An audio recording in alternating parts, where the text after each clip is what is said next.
Hello viewers, আশা করি সকলে ভালো আছেন। আজকে খুব সহজ একটি উপায় বলবো, যেটা আমি নিজেও ফলো করে থাকি। এই ট্রিক্স ফলো করলে করলা থেকে তেতো ভাব একদম পুরোপুরি চলে যাবে। আর এই ট্রিক্স ফলো করে শুধুমাত্র আচারি করলাই নয়, করলা বা উচ্ছে দিয়ে যে কোনো রেসিপি আপনারা বানাতে পারবেন। নমস্কার, আমি মৌ। আপনারা দেখছেন মৌয়ের সাথে রান্নাবান্না।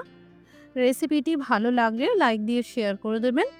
আর প্রতিদিন নতুন নতুন রেসিপি নোটিফিকেশন সবার আগে পেতে চ্যানেলটি সাবস্ক্রাইব করে রাখুন। এখানে টোটাল আধা কেজি মানে 500 গ্রাম করলা নিয়েছি। প্রথমে দুই দিকটা কেটে নেব। আমি আগেই ভালো করে ধুয়ে নিয়েছিলাম। যতটা সম্ভব পাতলা আর গোল করে কাটতে হবে, এতে করলা তাড়াতাড়ি সিদ্ধ হবে। এবার 1 চামচ করে হলুদ গুঁড়ো আর 1 চামচ করে লবণ মাখিয়ে নিলাম। 10 মিনিট এইভাবে রেখে দেবো। যদি হাতে সময় থাকে তাহলে বেশ আধ ঘন্টা মতন রেখে দেবেন। এদিকে পরিমাণ মতো জল গরম করে নেব। 1 চামচ লবণ দিয়ে দিলাম। এবার ঢাকা চাপা দিয়ে দিলাম। জোর আঁচে জল গরম করে নিয়েছি। অল্প অল্প বুদবুদ তৈরি হয়েছে। এই পর্যায়ে কেটে রাখা করলা গরম জলে দিয়ে দিলাম। এখানে বলে রাখি, যদি আপনারা করলার তেতো ভাবটাকে পুরোপুরি বের করে দিতে চান, তাহলে অবশ্যই এইভাবে গরম জলে 5 মিনিট ফুটিয়ে নেবেন।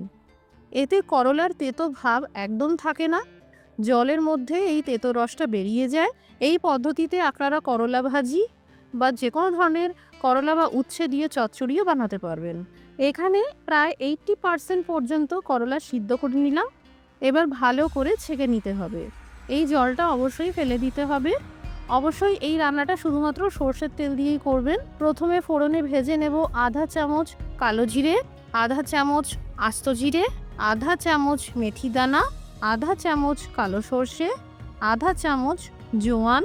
এই সব ফোড়নগুলো ভেজে নেওয়ার সাথে সাথেই দিয়ে দিলাম সিদ্ধ করে রাখা এই করলা। এখন এই পর্যায়ে ক্রমশ ভাজতে হবে। যেহেতু আগে থেকেই করলা সিদ্ধ করে নেওয়া হয়েছে, তাই খুব ভালো করে ভেজে নিতে হবে। বেশ 3-4 মিনিট মতন ভাজার পর দিয়ে দেব আধা চামচ ঝাল লঙ্কার গুঁড়ো, আধা চামচ কাশ্মীরি লঙ্কার গুঁড়ো, 1 চামচ ধনের গুঁড়ো, 1 চামচ জিরের গুঁড়ো, আধা চামচ মৌরি পাউডার। আবারও সব কিছু ভালো করে ভেজে নিতে থাকবো। কম আঁচ করে 3-4 মিনিটের জন্য ঢেকে রান্না করলে করলার মধ্যে যতটুকু সামান্য কাঁচা ভাব আছে সিদ্ধ হয়ে যাবে। এই দেখুন বেশ ভাজা ভাজা হয়ে গেছে। এবার এই পর্যায়ে দিয়ে দিলাম 2 চামচ আমচুর পাউডার। এটা না থাকলে পাতিলেবুর রস দিতে পারেন অথবা চাট মশলাও দিতে পারেন। এরই সাথে খুব সামান্য করে বিট লবণ দিয়ে দিলাম। আবারও ভালো করে সবকিছু ভেজে নেব। খুব সহজেই ঝটপট তৈরি হয়ে গেল আচারি করলা, একদম তেতো ভাব ছাড়া।